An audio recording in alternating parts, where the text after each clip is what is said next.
Govinda Gopala. Hello मेरे friends, आप लोग का बहुत बहुत स्वागत है बालाजी इंडियन कोडर्स में। और हमने जैसा कि पिछली क्लास में हमने पढ़ा था यूनियन के बारे में और हमने उसका प्रैक्टिकल करवाया था और वो हमारा फिनिश हो चुका है। अब हमारे जो सी में हैं दो मेन चीज़ें भी और बची हैं। एक हमारी है फाइल मैनेजमेंट सिस्टम और एक हमारा जो है तो लास्ट में आता है pre processors.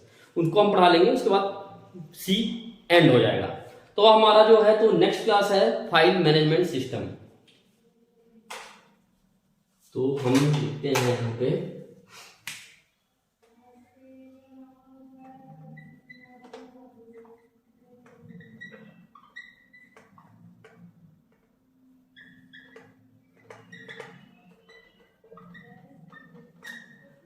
File management system.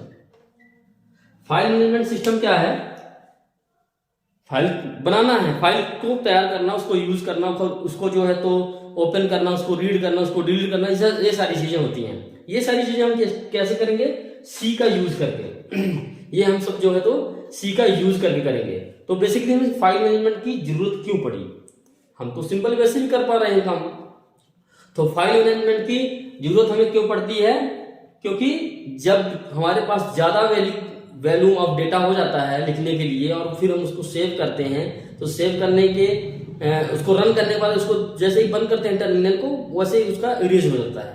तो हम फाइल मैनेजमेंट के थ्रू क्या करते हैं, हम एक फाइल बना लेते हैं उस चीज की और वो हमारे पास सेव रखा रहता है। तो हमारे पास कुछ जरूरतें जब हुई इसकी, तो हमने फाइल मैनेजमेंट की का यूज करना स्टार्ट किया। तो गाइज, ये फाइल मैनेजमेंट क्या है? ये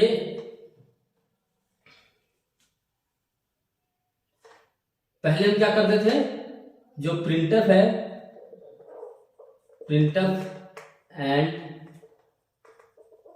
scanner are is using terminal. ठीक है ना? हम टर्मिनल को यूज करके टर्मिनल और कंसोल भी कर सकते हैं। कंसोल का यूज करके हम इसका इनपुट और आउटपुट करते हैं, जिससे हमारा एक बार जैसे एक कंसोल ओपन किया हमने, हमारा एक प्रोग्राम है, हमने प्रोग्राम बनाया a+b का। हमने इनपुट डाला a equal to 10, b equal to 20 डाल दिया और सम इक्वल टू 30 आ गया। और जैसे ही हमने इसको ये बंद हुआ हमारा, वैसे ये सारी वैल्यू इरेज हो जाती है। तो चलो छोटे वैल्यूज हैं, छोटे संख्याएं की हैं, कम वैल्यूज हैं तो ठीक है। लेकिन जब हमारे पास number of volumes, data volumes ज्यादा हो जाता है, तो हम इसका यूज नहीं कर पाते हैं। ये हमारे मैनेजमेंट करने के लिए प्रॉब्लम करता है। तो दूसरी क्या है इसमें? टू मैनेज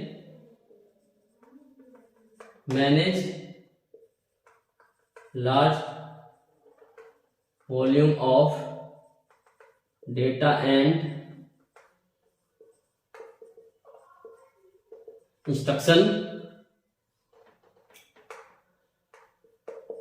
पॉइंट फर्स्ट मैं पूरा नहीं लिख रहा हूं, प्रिंट एंड इसका scanner. Point first is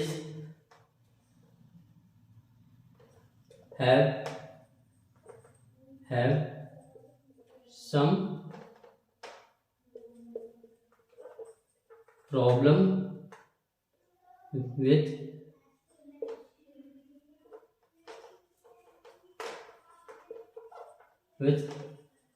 data handling. Data handle करने में हमें क्या आने लगा? ये प्रॉब्लम करने लगा डेटा हैंडलिंग में।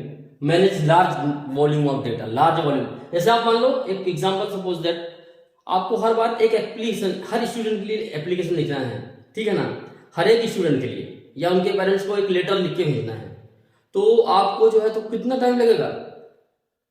एक बार एक कमांड में पूरा लिखोगे, फिर इसको प्रिंट दोगे, फिर दोबारा से लिखोगे। तो वो क्या है कि लार्ज वॉल्यूम ऑफ डेटा ये प्रॉब्लम करती है किसके साथ? स्कैनर और प्रिंटर के साथ। हम इसके साथ पूरा काम नहीं कर सकते हैं, ठीक है? तो अब हमें क्या चाहिए होता है? तीसरी पॉइंट भी इसका है, क्या है कि ये जो लार्ज वॉल्यूम ऑफ डेटा है, लार्ज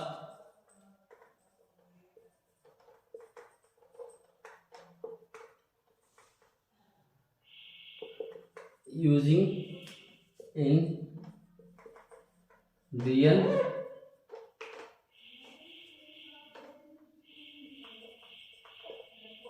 requirement और real world, that means large volume का डेटा हमेशा यूज आता है। ये हम क्या करते हैं, इसका बेसिकली हमने डेटा बना करके फाइल में रखनी होती है। तो ये सारी ये तीन प्रॉब्लम के चलते बेसिकली मेन प्रॉब्लम क्या है, large volume of data management. उसको हम बनाने के लिए, उसको तैयार करने के लिए हम फाइल मैनेजमेंट यूज करते हैं।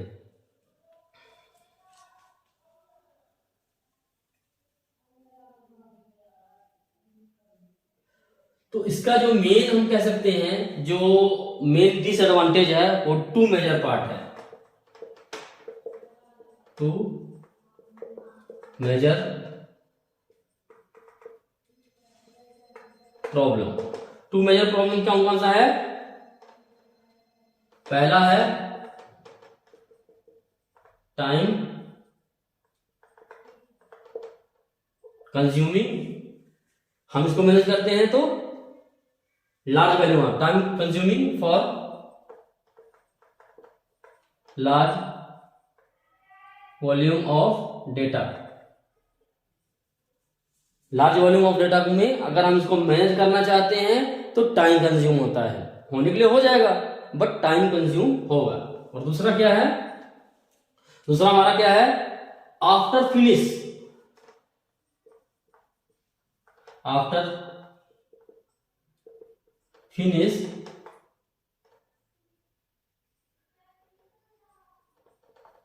entire process data lost।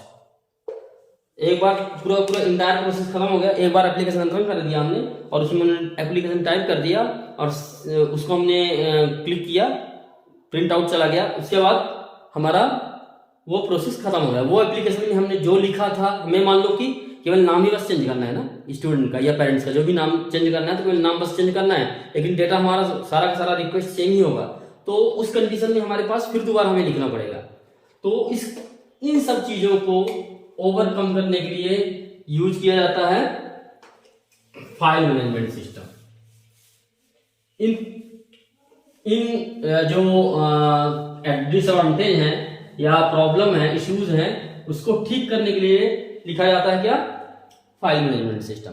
File management system होता क्या है, आपने विंडोज देखा होगा, विंडोज में आपने फोल्डर होता है, फोल्डर के अंदर फाइल्स होती हैं, ये फोल्डर है, फोल्डर होता है, फाइल्स होती हैं।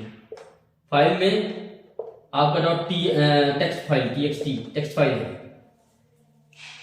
जो भी हम फाइल बनाते हैं एक्सटेंशन देके बना सकते हैं और अलग भी बना सकते हैं, लेकिन हम टेक्स्ट फाइल को लेके चलते हैं। तो जो टेक्स्ट फाइल है आपकी, इसमें अगर हमने एक बार डाटा डलवा दिया है तो जब तक हम इस फाइल को डिलीट नहीं करेंगे तब तक हमारे पास डेटा रहेगा, आइदर C ड्राइव हो या D ड्राइव हो या E ड्राइव हो, कोई भी ड्राइव हो, कोई भी हो।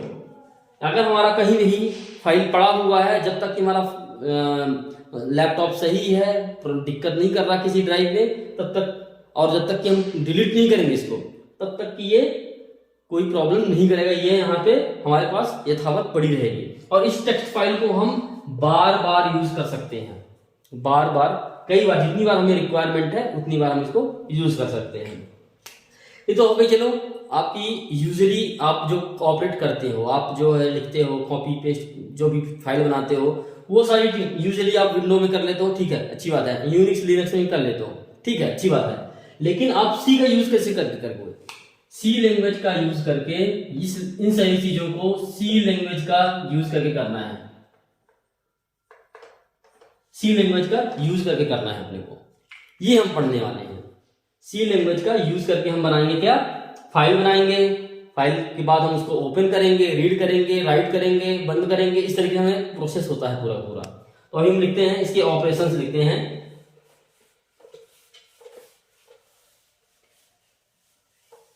तो क्या है हमारा टॉपिक, क्या है, फाइल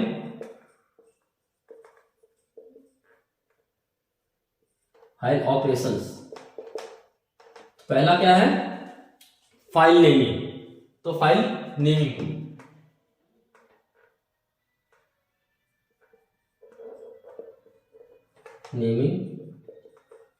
फाइल, फाइल का naming, name of a file, इस तरीके से कहते हैं, थोड़ा अच्छा लगेगा, ऐसे लिखते हैं,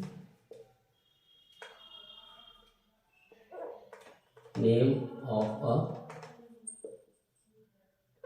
द फाइल,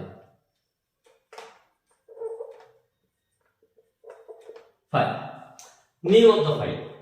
इसमें क्या है, सबसे बड़ी चीज है नेम ऑफ द फाइल। हमारा फाइल का नाम सही होना चाहिए, गलत नहीं होना चाहिए। गलत का मतलब क्या, गलत का मतलब ये होता है कि जैसे मान लो कि आपने फाइल का नाम दिया XYZ और ABC, इसके बीच में स्पेस है, तो ये कई बार कई कंपाइलर में प्रॉब्लम करता है। हालांकि इसको इन्वर्टेड कॉमा के अंदर लिखते हैं, कोड के अंदर लिखते हैं, लेकिन ये कई बार कई कंपाइलरों में ये रन कर जाता है, कई कंपाइलरों में रन नहीं कर पाता है। तो इसलिए ये ध्यान रखिए। हालांकि फाइल का नाम हम लिख सकते हैं इस तरीके से, लेकिन फाइल का नेम यूजफुल और अंडरस्टैंडेबल होना चाहिए, पहली चीज। तो फाइल नेम हो गया। अब फाइल हमने बना लिया, फाइल का नाम देकर के फाइल बना लिया। दूसरा स्टेप क्या है हमारा, open the file. File open करना होता है, क्या करना होता है, फाइल ओपन करना होता है। तो अब हमने पहले नेम दे दिया फाइल का, उसके बाद हम कोड में लिखेंगे इस तरीके से। बेसिकली हमारे कोड लिखने का स्टेप्स है। तो पहला हम क्या करेंगे, नेम लिखेंगे फाइल का, उसके बाद हम क्या करेंगे, फाइल को ओपन करेंगे, फिर इसके बाद क्या करेंगे,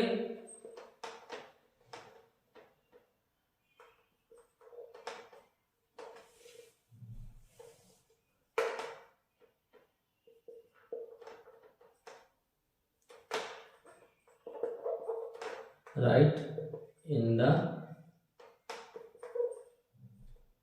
फाइल। हमको जो लिखना होगा वो हम फाइल में लिखेंगे। उसके बाद हम क्या करेंगे,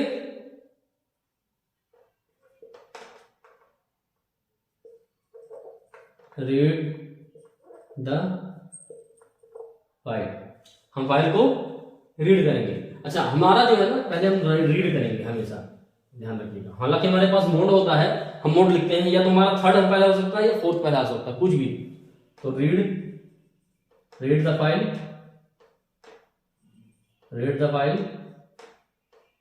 और राइट इन द फाइल। और फिफ्थ क्या होता है, हम फाइल को क्लोज कर, फाइल अगर ओपन करते हैं तो क्लोज जरूर करना है। तो क्लोज द फाइल।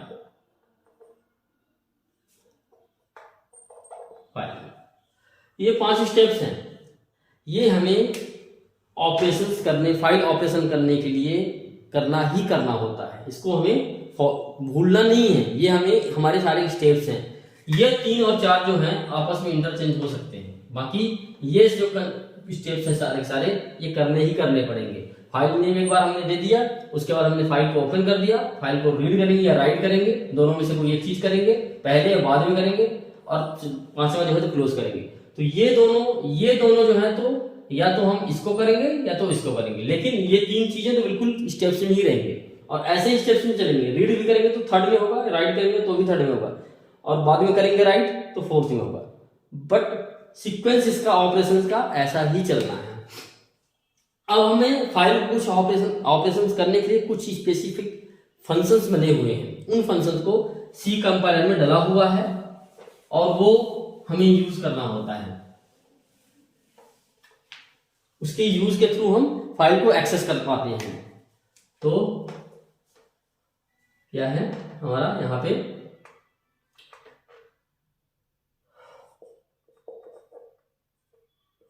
फाइल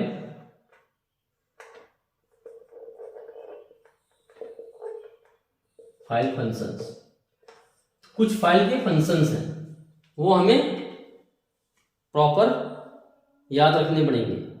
जब जैसी जरूरत हो, क्योंकि हमें वो यूज करते करते हमें यूजेबल हो जाना है, उसके यूज टू हो जाना है, तो वो चीजें हमें लिखनी है। जैसे क्या है, F open, F small F है, एफ ओपन फंक्शन है। दूसरा क्या है, F close function, close function. Third है हमारा गेट सी फंक्शन, गेट हमने पढ़ा है सिंपली, अब ये गेट सी है। फिर चौथा क्या है, पुट सी, पुट सी, पुट सी फंक्शन। पांचवा है गेट डब्ल्यू फंक्शन। छठा है पुट डब्ल्यू, डब्ल्यू ये पूरा यहां तक है ना, put W, get W function, put W function. तो ये हमारे 6 हो गए। सातवां है हमारा जैसे एफ प्रिंटर, प्रिंट एफ। आठवां है एफ स्कैनर, प्रिंटर स्कैनर। ये सारे आपको पता है, केवल एफ ओपन क्लोज को छोड़कर कि प्रिंटर स्कैनर आपको पता है इसका क्यों यूज होता है, ठीक है ना। अब उसके हम डिस्क्रिप्शन पढ़ेंगे, लेकिन कुछ और बचे हुए हैं उनको भी लिख लेते हैं। पहले हम इसके डिस्क्रिप्शन कर लेते हैं। तो to open file, to open the file, to close the file, get C, to get the file content, put C, to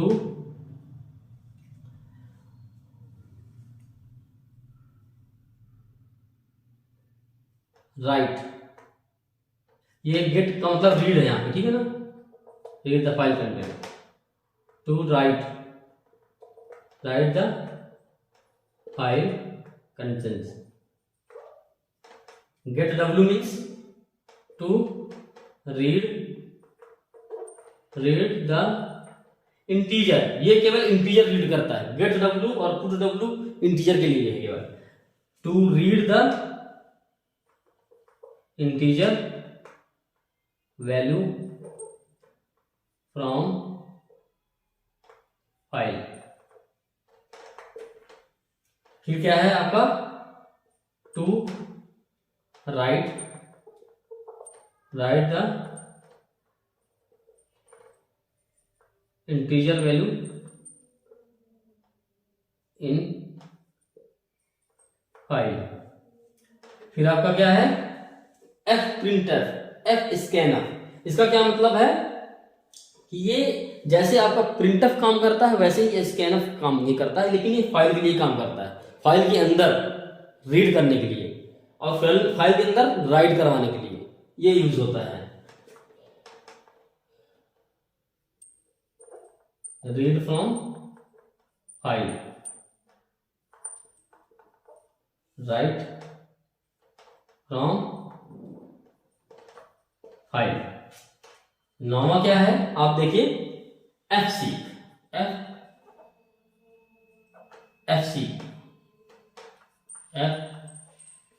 seek function है। एफ टेल होता है और एफ टेल होता है और रिवाइंड होता है। 10 में एफ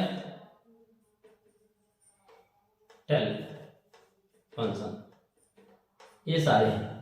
अब एक और मैं बताता हूं, एक और होता है 11वां, लेकिन पहले एफ सीक क्या करता है, पोजीशन डिफाइन करता है। क्या करता है, सेट द पोजीशन। हमारे एक फाइल है, फाइल का इस फाइल में लिखा हुआ है, कई चीजें लिखी हैं, हमें इसमें से इस जगह पढ़ना है, एक पोजीशन पढ़ना है, वो पोजीशन प्रोवाइड करवाते हैं। इसको कहते हैं गेट